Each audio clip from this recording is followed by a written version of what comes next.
Hey guys, RoboEngine95, recording live from your local county prison cell. I know, it seems like forever, hasn't it? So yeah, today I'm just gonna go ahead and bring you guys another fight here.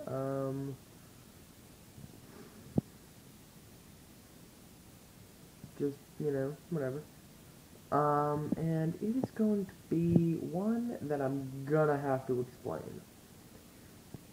I feel a little bad, first of all, putting one of these characters in another fight so soon, after putting him in the first fight. I feel like but this is gonna probably be it. This is probably gonna be the where it ends. This is Seiya or Saint Seiya or whatever from Saint Seiya, or if you were introduced to it in the States, Knights of the Zodiac. But yeah, it'll be Seiya versus Sailor Moon. Now wait. I know many of you are really like, I don't like Sailor Moon's clearly just some girly blah blah blah. She's not. She doesn't really have any real power, and all the other Sailor Scouts have real powers. I'm not talking about Crystal here. I mean OG Sailor Moon, around, what was it, 4th or 5th seasons? I believe they had like 5 seasons, right? Where she had the Moon King Rod or Scepter or whatever it was called. Not specifically that one, because it is the same character, but I'm saying, if anyone watching is a Sailor Moon fan, they'll know she could destroy planets with that thing. With that moon fucking rod. I'm just gonna call it Moon Rod, even though it's probably not called that. Yeah, she could fucking blow up planets. She could do some shit in that. So let's look into this. Seiya. Alright, I believe he was the 44th guardian of the Pegasus constellation, and due to that, he developed, incredibly superhuman speed, to the point where he can move faster than the speed of light, just without thinking. He can throw over 100 punches a second, and it's child's play to him.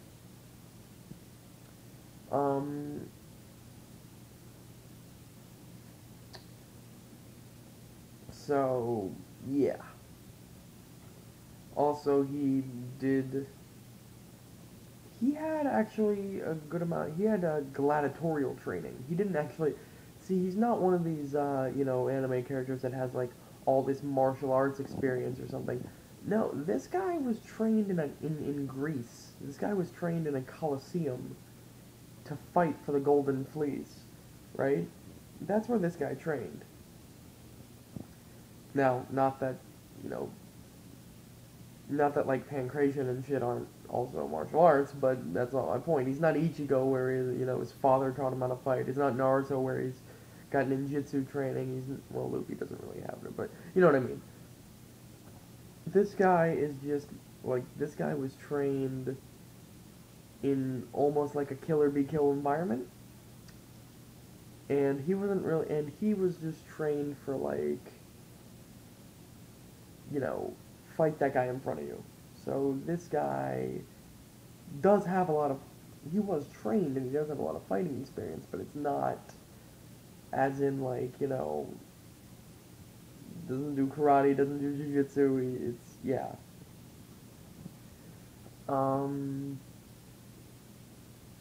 But, and he can also, shoot, what was it? He could shoot energy from his hands, I believe, like energy balls, sort of. But by throwing a punch at the same time, he can actually, because he can punch so quickly, he can actually manipulate the energy in a way so that it becomes more like a beam. So he can effectively throw, and by throwing multiple punches at once, he can make the energy gather and create like a giant friggin' energy beams. So, yeah, this guy is he's definitely someone to go. Also, he can move around in space. He's guarded by a constellation, so clearly he would be able to, do things in space. And Sailor Moon is, yeah. So, now let's talk about Sailor Moon. Originally, she was very unintimidating, very not formidable, and her team was the main thing that got her to... Like, her team was the main thing that got her to do stuff. Um, Hell, when a guy in a top hat and a mask throwing a rose at somebody saves you, you're not in the right line of work right now.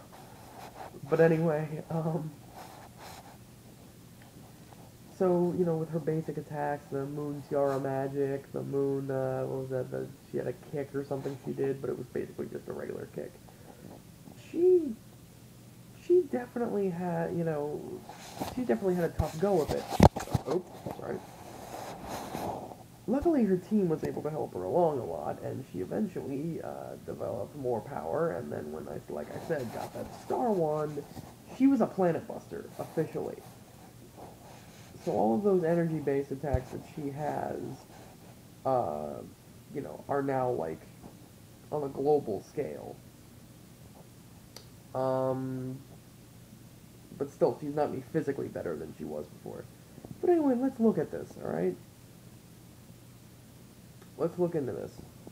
Oh, by the way, I don't know if she got a power-up in Crystal.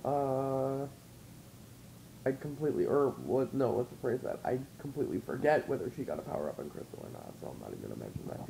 But let's look at this, right now. Well, definitely in terms of, like, physical combat, this is a mismatch. Completely. Seiya is obviously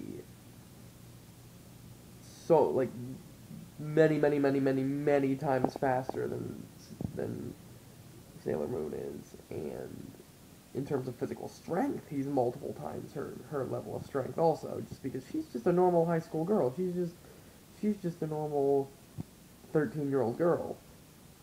There's nothing that makes her more physically adept than any other 13-year-old girl. So, yeah. But, in terms of power, I want to say Seiya does have, in terms of, like, you know, energy-based attacks and stuff, Seiya's outmatched here, but he does have a good amount of power behind him. But he's outmatched in terms of power. I'm assuming this fight would take place in, like, space or something. But let me just go ahead and say this. In an environment with, like, if these two start out in, like, an open environment, right? Like an open area, Seiya's got this. Because all it's gonna take, because all Sailor Moon has is basically just shooting and throwing energy at him.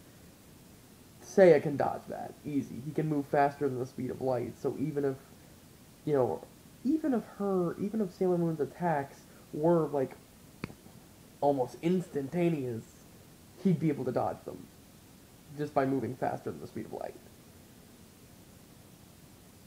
And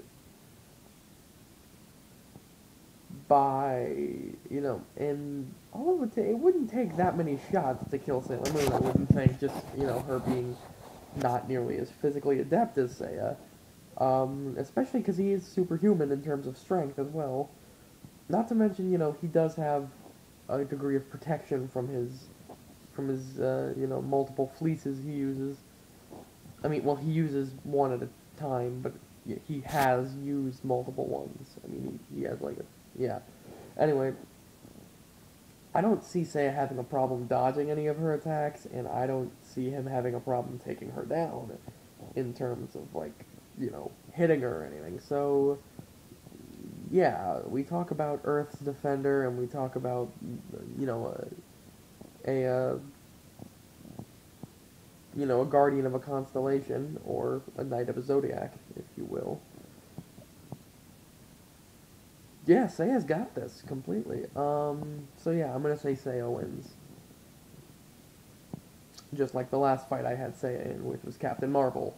I refused to call him Shazam, but it was Captain Marvel. I said Seiya would win there too. But anyway, last minute, I know you guys are probably sick of this, but you know how pumped I am for Yang Tifa. I'm not showing it right now because there are other people in the building and my neighbors are gonna kick me the fuck out. Um, but yeah, so Yang Tifa's happening in what, less than a week or something. I didn't actually find this out, and I'm sorry I didn't put something about this earlier because I knew about this when they announced it. The fact that Ruby's coming out October 24th. 9 days from now, if I'm not mistaken. 9 days from today. That's 3 days after the death battle. The only reason this is really pressing to me is, first of all, Ruby Volume 3, obviously, and Death Battle in the same time frame. And two, I wouldn't be surprised if they could give us some, like, if the Death Battle had, like, some footage from Volume 3. It's clearly, I think it's pretty obvious that it's supposed to promote Ruby right now. That, oh, they just by coincidence happened to select a character to go in.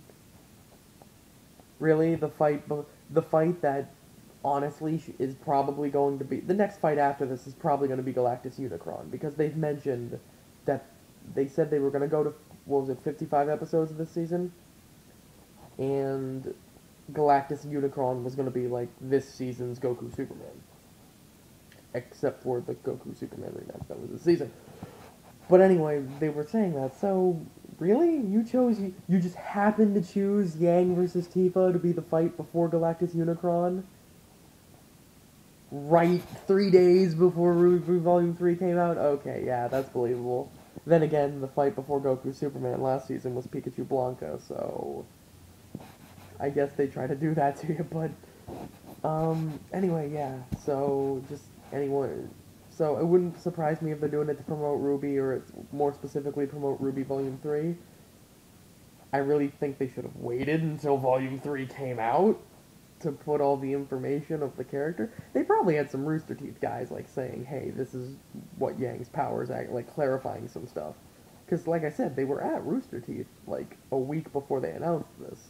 Or, like, 2 weeks before they announced, before Dan and Hercule came out. So, it's real. I think it's pretty possible they were working on this at the time. But anyway, yeah, just a small little announcement. So yeah, Verbal Engine 95. See ya.